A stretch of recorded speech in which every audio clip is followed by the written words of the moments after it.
सफलता के लिए सही समय की नहीं, सही निर्णयों की ज़रूरत होती है। हेलो फ्रेंड्स, मैं हूं स्वाति पांडे और आज हम लोग देखने वाले हैं ईवीएस यानी पर्यावरण अध्ययन को। तो चलिए शुरू करते हैं आज की क्लास को। देखिए, इससे पहले हमने चैप्टर 5 को कंप्लीट किया था और आज हम लोग 6 को देखेंगे, जिसका नाम है बूंद बूंद दरिया। देखिए, इस अध्याय में घड़सी सर के बारे में बात की गई है। सर का मतलब तालाब होता है।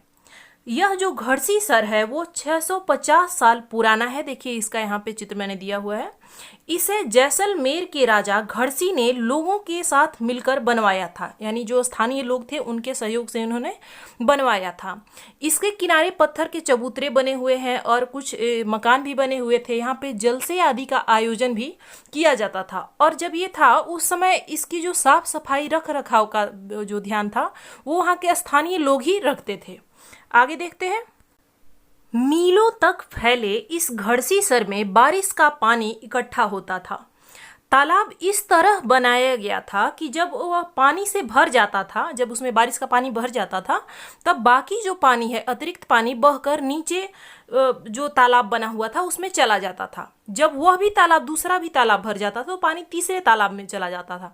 इस तरह एक के बाद एक 9 तालाब आपस में जुड़े हुए थे, जिसमें अगर पहला भर जाए तो उसके बाद दूसरे में पानी भरना शुरू हो जाता था। अगर दूसरा भी भर जाए तो जो अतिरिक्त पानी है वो तीसरे में भर जाता था। इस तरह से 9 एक दूसरे से जुड़े हुए थे और पूरे साल पानी की कोई कमी नहीं होती थी वहाँ जो भी स्थानीय लोग थे, क्योंकि उस क्षेत्र में बारिश बहुत कम होती थी, तो इसलिए ये व्यवस्था की गई थी।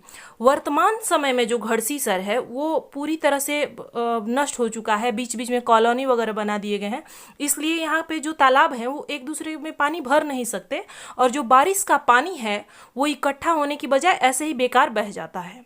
आगे देखते हैं। इसका अगला पॉइंट है अलबरूनी की नज़र से। 1000 से भी ज़्यादा साल पहले एक यात्री भारत आया था। इनका नाम था अलबरूनी। अलबरूनी जिस देश से आए थे उसे आजकल यानी वर्तमान समय में उज्बेकिस्तान कहते हैं। अलबरूनी ने बहुत ही बारीकी से चीज़ों और जगहों को देखा और उनके बारे में लिखा।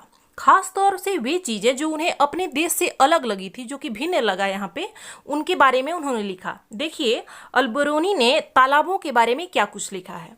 उन्होंने लिखा है कि यहाँ के लोग तालाब बनाने में माहिर हैं। अगर हमारे देश के लोग इन्हें देखेंगे तो हैरान ही रह जाएंगे। बहुत बड़े बड़े भारी पत्थरों को लोहे के कुंडों और सरियों से जोड़कर तालाब के चारों तरफ चबूतरे बनाए गए जाते थे और इन चबूतरों के बीच में ऊपर से नीचे जाती हुई सीढ़ियों की लंबी कतारें होती थी और लोगों के उतरने चढ़ने के लिए रास्ते अलग अलग थे, यानी कि जिस रास्ते से चढ़ रहे हैं उसी से उतरना नहीं है, जिससे कि यहाँ की कभी भी भारी भीड़ नहीं होती थी। ऐसा नहीं है कि बहुत ज़्यादा भीड़ है और इसी वजह से लोगों को परेशानी नहीं होती थी। तो ये अलबरूनी ने लिखा था तालाब के बारे में। इसमें महत्वपूर्ण पॉइंट है कि ये अलबरूनी किस देश से आए थे, तो वो उज्बेकिस्तान से आए थे। वर्तमान में इसका नाम उज्बेकिस्तान है, वहाँ से आए थे। आगे देखते हैं। आगे है, यह चित्र एक बावड़ी का है। यह जो चित्र है वो एक बावड़ी का है, इसे बावड़ी बोलते हैं। इसमें सीढ़ियाँ जमीन के नीचे कई मंजिल तक जा रही हैं। आप देख सकते हैं कि सीढ़ियाँ जो है वो ऐसे कई मंजिल तक नीचे की ओर जा रही हैं।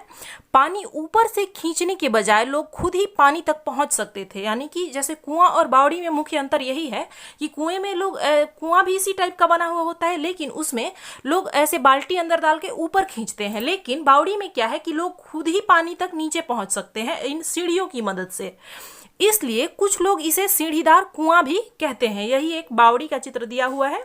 आगे देखते हैं। आगे दिया गया है, 1986 में जोधपुर और आसपास के इलाकों में जब सूखा पड़ा था तब भूली बिसरी बावड़ियों को एक बार फिर से याद किया गया। वहाँ के मोहल्ले के लोगों ने मिलजुल कर बावड़ी में से 200 ट्रक से भी ज़्यादा कूड़ा निकाला और बावड़ी ने फिर से प्यासे शहर को पानी पिलाया। इसके लिए चंदा भी मोहल्ले वालों ने ही इकट्ठा किया था और दिया था। कुछ साल बाद फिर से जब वहाँ पे अच्छी बारिश हुई और पानी की जो परेशानी है वो कम हो गई, तो फिर से जो बावड़ी है उसे भुला दिया गया, यानी फिर उसमें कचरा इकट्ठा होने लगा। यहाँ तक हो गई बात। देखिए, पहले क्या था कि ज़्यादा लोग अपने काफिले के साथ दूर दूर तक सफ़र करते थे। ऐसे में पहले मान्यता थी कि प्यासे लोगों को पानी पिलाना एक पुण्य का काम है, तो इसीलिए जो ज़्यादातर राजा वगैरह थे वो ज़्यादातर कुआं और बावड़ी ये सब का निर्माण करवाते थे और वर्तमान में हम इन चीज़ों को भूल चुके हैं। यहाँ तक हो गई बात, आगे देखते हैं। देखिए अगला पॉइंट है हमारा पानी से जुड़े रिवाज। वर्तमान समय में भी देश के अधिकांश हिस्सों में या फिर किन्हीं भी एक विशेष क्षेत्र में पानी से लेकर कुछ रस्म रिवाज अभी भी प्रचलित हैं। जैसे कई कई क्षेत्रों में होता है कि जब बारिश होती है और जब वहाँ के आसपास के तालाबों वगैरह में पानी भर जाता है तो वहाँ पे एक उत्सव सा माहौल होता है। वैसे ही यह जो तस्वीर है वो उत्तराखंड का है। यहाँ पे एक दुल्हन है जो शादी के बाद अपने नए गांव में आई है, वह झरने या तालाब पर जाकर सिर झुकाती है, वहाँ की परंपरा है। वैसे ही शहर के लोग क्या करते हैं, इसी परंपरा को अपने अपने नल वगैरह के पास जाके वहाँ पे सिर झुकाते हैं। तो ये पानी से जुड़े कुछ रिवाज हैं, क्योंकि पानी से ही हमारा जीवन जुड़ा है। आगे देखते हैं। आज कई संस्थाएं पानी के इंतजाम में लगी हैं। वे लोग क्या करते हैं, बुजुर्गों से मिलकर यानी बूढ़े लोगों से मिलकर यह जानने की कोशिश करते हैं कि उनके ज़माने में यानी कि पहले के समय में पानी का इंतजाम किस तरह से होता था, और उसके बाद वे पुराने तालाबों आदि का मरम्मत करके नए तालाब भी बनाते थे। देखिए यहाँ पे आगे एक कहानी दी गई है कि तरुण भारत संघ नामक एक संस्था ने एक दड़की माई की सहायता कैसे की। ये हैं दड़की माई, जो कि राजस्थान के अलवर जिले के गाँव में रहती हैं। इस गांव की औरतों का जो पूरा समय है वो घर के कामों और जानवरों की देखभाल में चला जाता था। कभी कभी तो जानवरों के लिए कुओं से पानी को खींचने में पूरी पूरी रात लग जाती थी, और जब गर्मियों में कुएं सूख जाते थे तो उस गांव के लोगों को अपना गांव छोड़ना पड़ता था। दड़की माई ने पहल की और लोगों ने संस्था के साथ मिलकर तालाब बना लिया, जिससे कि वहाँ के जो जानवर हैं उनके चारे पानी की जो परेशानी है वो कम हो गया, ज़्यादा दूध भी मिलने लगा और लोगों की जो कमाई है वो बढ़ गई, और वो अब दूध से मावा वगैरह बना के बेचने लगे हैं। यहाँ तक हो गई बात, आगे देखते हैं। अगला चैप्टर है हमारा 7, जिसका नाम है पानी के प्रयोग। देखिए इस चैप्टर में जो भी महत्वपूर्ण पॉइंट है वो मैंने यहाँ पे दे रखा है। मृत सागर के बारे में दिया गया है। वैसे तो सभी सागरों के पानी में नमक होता है, यानी कि नमकीन होता ही है, लेकिन मृत सागर दुनिया का सबसे नमकीन सागर है। इस बात को आप लोग लिख लीजिएगा कि मृत सागर जो है वो दुनिया का सबसे खारा सागर है या फिर नमकीन सागर है। इतना नमकीन कि लगभग 1 लीटर पानी में 300 ग्राम नमक मिल सकता है आपको। यह जो है वो बहुत ही कड़वा हो गया, क्योंकि क्या है कि जब 1 लीटर पानी में 300 ग्राम नमक होगा तो आप सोच सकते हैं कि इतना ज़्यादा ये खारा है। और इसकी जो विशेषता है ये है कि मृत सागर में हम ऐसे तैर सकते हैं जैसे कि आराम से लेटे हों। क्यों? क्योंकि यह बहुत ज़्यादा खारा है, इसमें नमक की मात्रा ज़्यादा है, इसकी वजह से आप इस पर तैर सकते हैं, आप इसमें डूबेंगे नहीं। यहाँ तक हो गई बात, आगे देखते हैं। आगे दांडी यात्रा के बारे में दी गई है। यह घटना जो है 1930 की है। भारत की आज़ादी से पहले बहुत सालों से अंग्रेजों ने आम लोगों के नमक बनाने पर रोक लगाई हुई थी।